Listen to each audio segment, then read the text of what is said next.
everyone, and welcome to my Zone Online School. My name is Teacher Mutsa, and I have my friend today joining us for our lesson. Hello.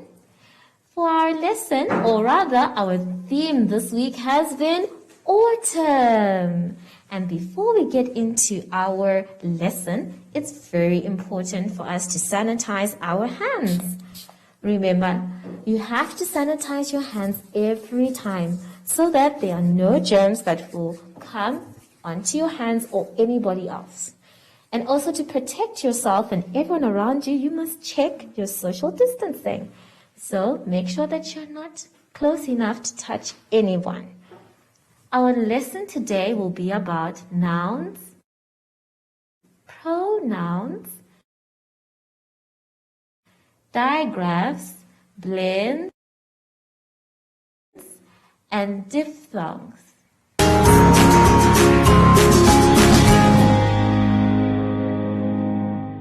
Let's start our lesson on page 17. On page 17, we are talking about nouns. Now, we know nouns from grade 1, but let us try and do them again. Every name we call a noun. A rose, a doll, a hen, a crown. A noun is the name of a person, animal, place, or a thing. Your job is going to be to choose the words from the list below and to write the correct column, in the correct column. The columns that we have there are person, place, thing, or animal. Now, there are no pictures to help us, but we do have the word box below. You can see that from the word box, we do have a number of words that we need to put in the correct column. Let's take a look at the word student. Now, student can be someone who is studying at school, just like you, and we can't call a student a place. We can't call a student a thing. We can't call a student an animal. So a student must be a person. I'd like you to please write the word student in the column for person. Let's move on to the next word in the word box, bat. Now there are two types of bats, but I think the bat we are looking at is a creature. Now a creature can't be a person, a bat can't be a place, a bat can't really be a thing in this case, but a bat is an animal. So I'd like you to write the word bat in the column animal. Let's take a look at the next one. We have the word pencil. Let's see. A pencil can't be a person. A pencil can't be a place. I don't think so. A pencil can't be an animal either. Oh my goodness. But a pencil can be a thing. It's something that we use to write. So write the word pencil under the column thing. Let's look at the last word there in that word box, which is mall. I love going to Groove Mall, especially when they have cheap things for me to buy. Let's see, is Groove Mall a person? I don't think so. It's definitely not a thing. And I'm sure it's not an animal. But a mall is a place. So you are going to write mall under the column place. Now remember the rules of a noun, that it is a name of a person, animal, place, or a thing. And when you're filling in the rest, please make sure that you check and say, is it that thing? Let's move on to the next exercise on page 18. On page 18, we have pronouns. Now, there is nouns and there are pronouns. What we were dealing with before are nouns, and these are pronouns. These are words that replace a noun. So it jumps into the place of a noun. And our pronouns can be I, me, she, we, they, who, that, yours, his, her, or it. You can see that there are some pictures there to show some of the pronouns that we have. And it also says in each of the sentences below, write a pronoun from the word box to replace the red noun. So we know what nouns are. We have been doing them. And they are the words that we can see in red. And if you see them clearly, these are the same words we need to replace for our pronoun. Let's read number 1 together. Number 1 says, James is having a birthday party today. The word that is highlighted there in red is James, and we need to find a pronoun in our word box to replace the word James. Is it it? Is it he? Is it she? Is it they? Or is it him? Remember, when we are making sentences, the sentence needs to make sense. Otherwise, it is not a sentence and it is not English.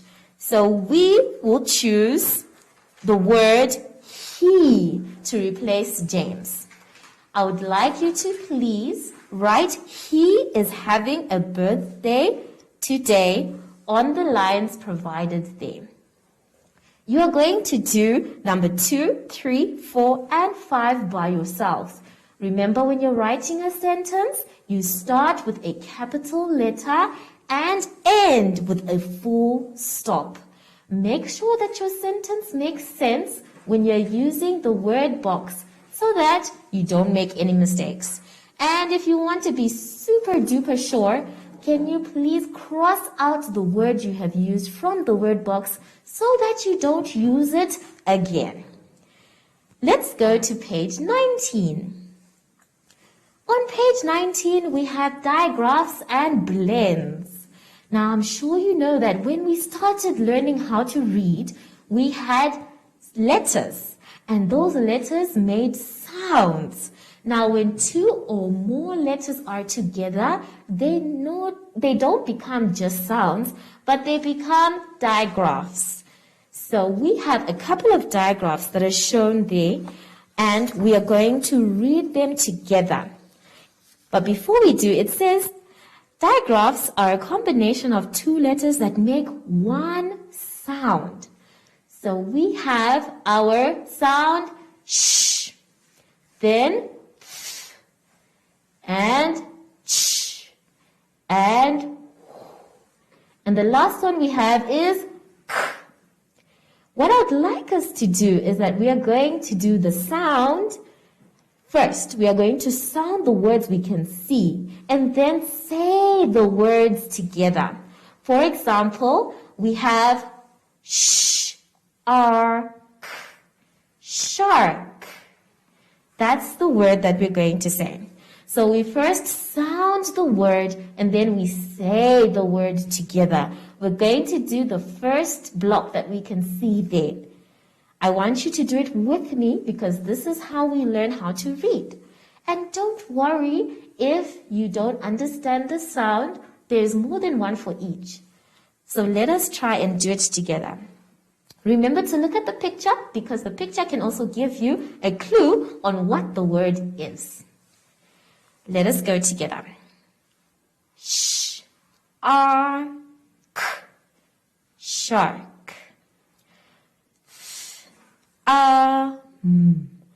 Thumb. Ch, air, chair. Whale.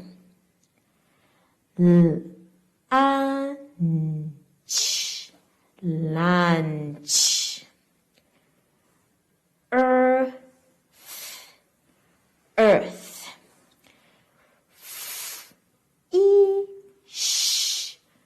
Fish. Black.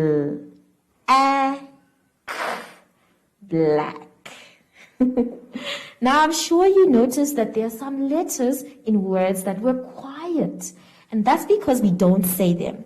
For example, in the word whale, we don't say whale-e because the E is quiet. And in the word thumb, we don't say thumb because the B is quiet. I want you to practice all these words by yourselves. Take a look at the sounds and say them out loud. Then you say the word that you can see. Remember to use the pictures to help you read all these words. I want you to do it by yourself and for anyone who's at home. And remember to have fun with this. I hope you enjoyed this exercise.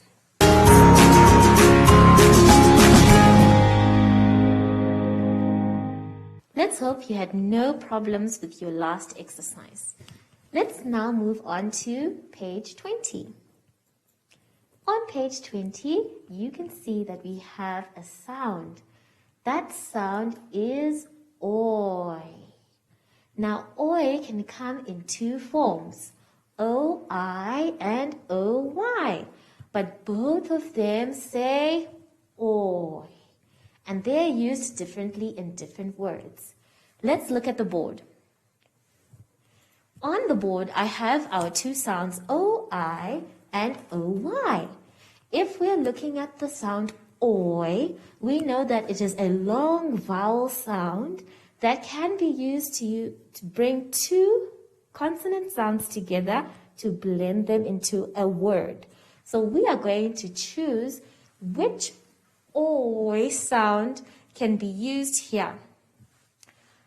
Here we have b and then a dash.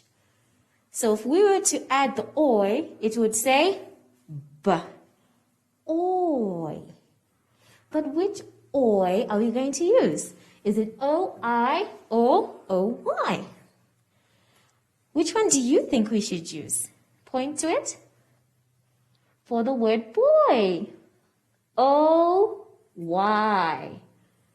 If you got this correct at home as well, well done. So the word boy for O-Y. Then we have the word spoil. Do we use O-I or O-Y? Which one do we use? Point to the one that we use. Yes, we use O-I. So our word will become spoil. Now, I would like you to look back at your exercise on page 20. You are going to do the same. You are going to choose which O-I or O-Y for each word, like coins, okay? And the rest I can't do for you because I know you are clever. Once you're done with this, this will be the last exercise for our lesson. I hope you enjoyed yourselves, grade 2s and 3s. I know I did. Now, before we say goodbye, it is very important that we sanitize. So please take your sanitizer. And remember, sanitizing is not just to protect you, but the people around you. So make sure you sanitize very well. And make sure that they are dry as well. Don't forget to practice good social distancing by checking in front of you and beside you as well. But I wonder, I haven't seen our little friend Zashi. Hello, Zashi. So, from my friend Zashi and I, we would like to say goodbye.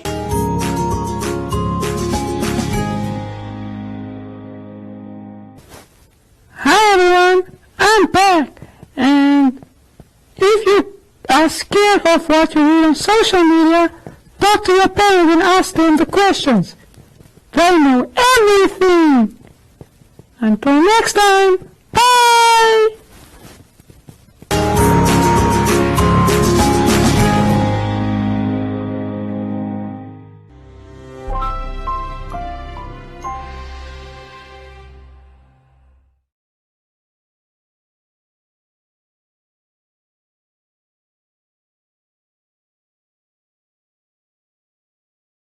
Hello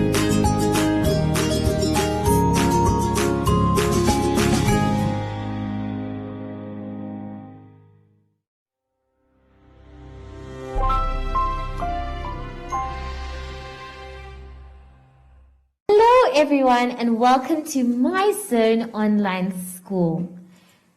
My name is Teacher Mutsa and I have my friend here joining us for today's lesson. Let's say hi to everyone at home. Hello everyone. Our theme this week has been autumn and we have been talking a lot about autumn. But before we get into today's lesson, we need to sanitize our hands. So please take your sanitizer. Well done. Remember, sanitizing is very important. That is why everywhere you go now, everyone is sanitizing. And make sure that your hands are dry once you're done sanitizing. Also, it's good to check your social distancing. So you put your arms out in front of you and also by your sides as well. Very good. Today's lesson is about synonyms, antonyms, and poetry.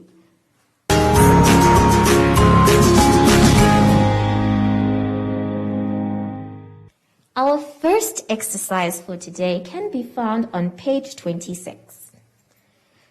On page 26, we will be discussing synonyms and antonyms. I know these are very weird sounding words, so let's say them together. Let's say the word synonym. Very good. Let's start with the synonyms. Now, a synonym is a word that means the same or almost the same as another word. You can see that in the yellow column, all the words that are there mean the same as another word or almost the same. Start can mean begin. Pretty can mean lovely. Quick can mean fast. Large can mean enormous. Scared can mean frightened. And so on and so forth. If you look at me, I am a woman, but I can also be called a lady. So a synonym is a word that means the same or sounds like has the same meaning of another word. Let's now go to antonyms. Let's say the word antonyms together. Very good. Now antonyms are words that have the opposite meaning of another word. These words we already know, but we didn't know that they were antonyms. For example, loud can mean soft. Fast can mean slow. And so on and so forth. You can look at the board for an example. Here we have two men, but there is an older man and a younger man to show that they are the opposite of each other.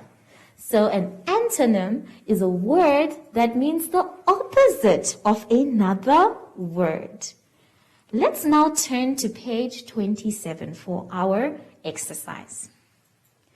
On page 27, you can see we're going to change those words into synonyms, the ones that were underlined. Let's look at number 1.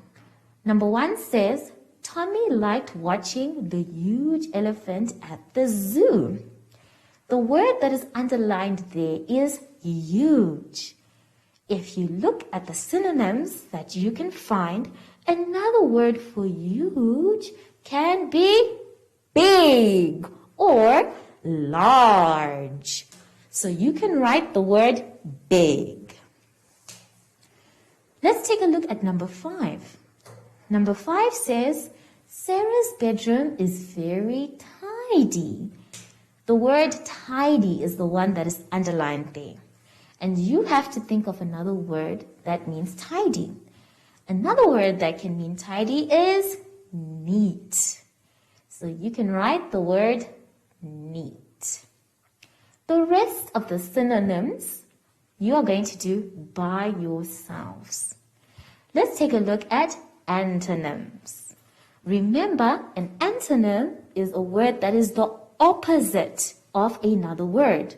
If you look below, you have a table, and it is also asking you to change the underlined word. Let's look at number 1. Number 1 says, my teacher gives hard homework. I hope your teacher does not give you hard homework. Let's take a look at our table. We have so many words there, but I think the answer is easy. So the opposite of hard is easy. So you can please write the word easy in the space provided. I would like you to also cross out that word easy so that you don't use it again. Let's look at number 6.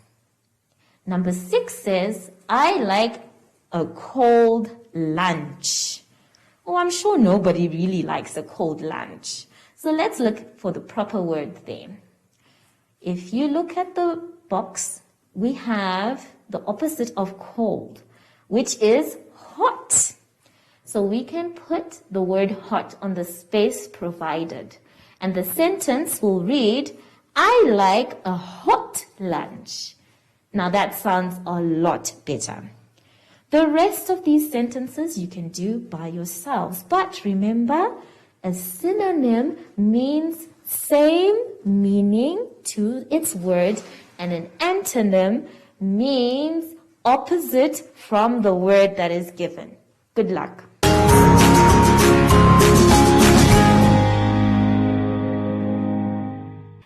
I hope you now know the difference between synonyms and antonyms. Remember, synonyms mean the same and antonyms mean the opposite. Now let's take a look at our exercise on page 28. On page 28, we have another beautiful poem, but this one is mainly for the grade 3s. Let's read it together. Remember, when you are reading something, make sure that you read it 3 times. I am going to read it with you twice, and you will read it by yourselves for a 3rd time. The poem is called Autumn Leaves. Autumn leaves, they flutter as they fall down to the ground. They whisk and twist, they dance, but they don't make a sound. Quiet, oh so quiet, they whisper on their way, landing in a pile in which we all can play. And that is our poem today. Let us try again. This time, if you'd like, please read with me. Autumn leaves, they flutter as they fall down to the ground. They whisk and twist, they dance, but they don't make a sound. Quiet, oh so quiet, they whisper on their way, landing in a pile in which we all can play. Wonderful. Now I'd like you to please turn to page 29. On page 29, there is an instruction there for you that says write your own poem about autumn and draw the pictures of autumn in the space provided. So, you know what autumn looks like. We have been talking about it the whole week. We have said about the leaves, the wind, and what you can do during autumn, as well as what you can wear during autumn as well. So I'd like you to please use your imagination as well as the things that you know about autumn. The other instruction that is below is to start each line of your poem with the letter on that line. So, for example, we have the letter A at the beginning of that line, which means that your word must start with A. Remember, your poem needs to rhyme and make sense. So please take your time, think about the words you want to put on your poem before you write it. And if you need some inspiration, I want you to please think about what you like about autumn. Is it the leaves? Is it the colors? Is it the weather? Is it the warm coffee you can drink? Or is it the playing in the leaves? I really want you to enjoy yourselves and be creative. Hope you have fun. Good luck.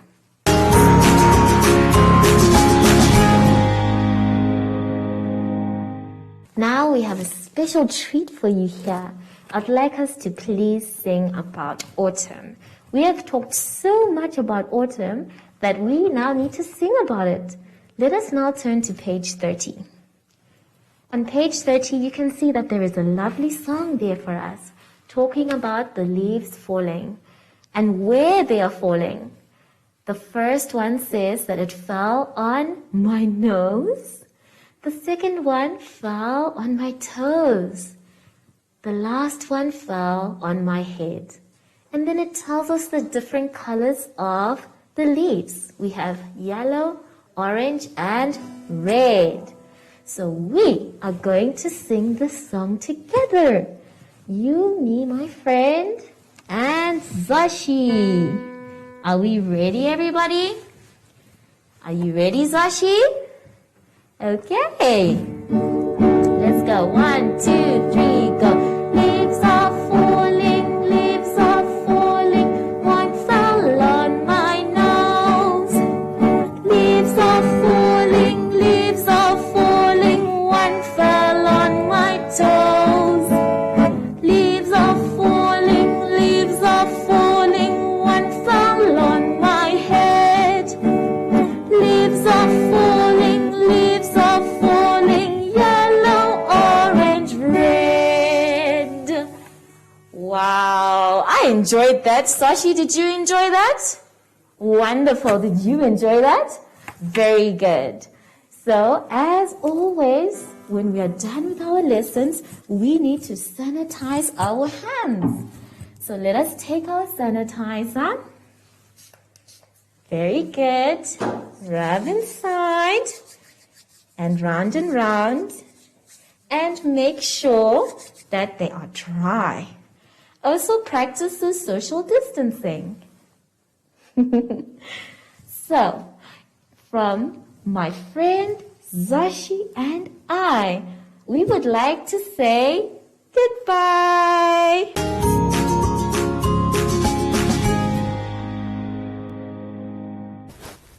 Hi everyone, I'm back, and if you are scared of what you read on social media, talk to your parents and ask them the questions. They know everything. Until next time, bye!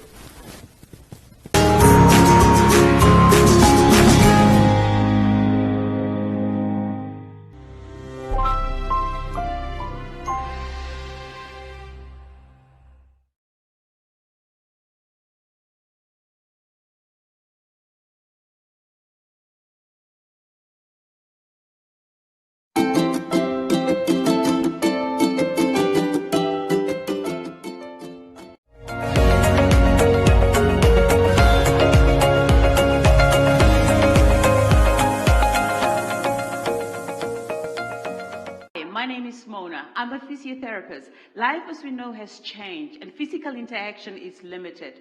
Exercise is more important than ever. Exercise to improve your lung function at home. Stay safe.